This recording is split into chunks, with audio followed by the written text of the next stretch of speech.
এখানে একটি কথা আমি স্পষ্ট ভাষায় বলতে চাই, সেটা হচ্ছে এই যে শহীদ প্রেসিডেন্ট জিয়া রহমান তিনি স্বাধীনতার ঘোষক ছিলেন। শুধু তাই নয়, তিনি স্বাধীনতার ঘোষণা দেবার আগে স্বৈরাচারী পাক হানা বাহিনীর বিরুদ্ধে বিদ্রোহ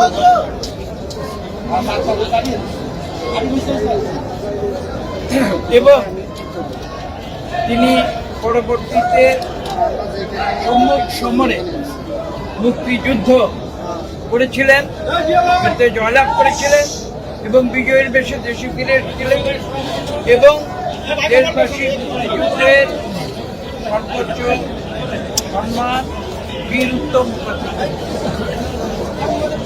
আপনারা যদি জানতে চান যে আমরা কেন এখানে এসেছি, আশা করি তার উত্তর আমরা যখনই আমরা সময় পাই, সুযোগ পাই, আমরা আমাদের শ্রদ্ধা জানানোর জন্য এখানে আসি শহীদ প্রেসিডেন্ট জিয়া রহমানের মাজারে। এবং আমরা সব সময় একটি কথা মনে রাখি, শহীদ প্রেসিডেন্ট জিয়া রহমান বিএনপি প্রতিষ্ঠা করেছিলেন এমন একটি মতাদর্শের ভিত্তিতে, যে মতাদর্শ ছিল ঐক্যের মতো।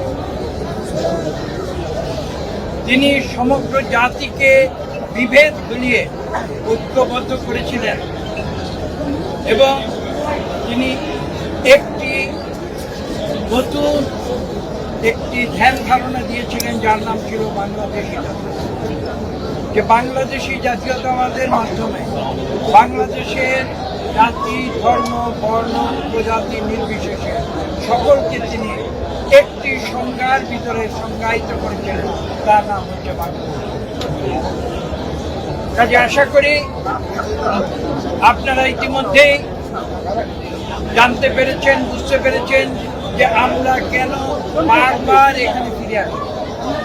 আমরা শ্রদ্ধা জানাই এবং আমরা শহীদ প্রেসিডেন্ট জিয়া রহমানের প্রতি শ্রদ্ধা জানিয়ে নিজেদের গৌরবান্বিত। আজকের যে মুহূর্ত, সেই মুহূর্তটিকে কিন্তু আপনাদের সত্যিকার অর্থে ইতিহাসের প্রেক্ষাপটে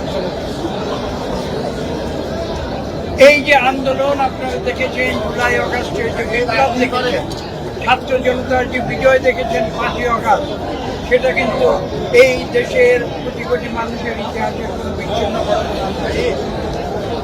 আপনারা ফিরে যান সুদূর অতীতে 1952 সালে ভাষা আন্দোলনের জন্য এই দেশের তারা প্রতিবাদ করেছিল।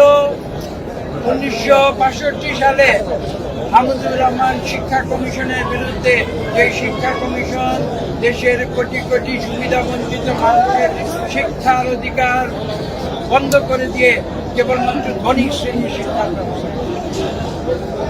এই ছাত্ররা বিদ্রোহ করেছিল 1969 সালে এবং এই ছাত্ররা পরবর্তী 1990 সালে বিদ্রোহ করেছিল সামরিক শাসক এরশাদের বিরুদ্ধে এবং এই ছাত্র জনতা পুনরায় বিদ্রোহ ঘোষণা করেছে। আপনারা দেখেছেন একবার 2018 সালে তারা রাজপথে নেমেছিল, পরবর্তীতে 2024 জুলাই আগস্টে তারা রাজপথে থেকে এদের থেকে স্বৈরাচারী আওয়ামী লীগ সরকারকে বিতাড়িত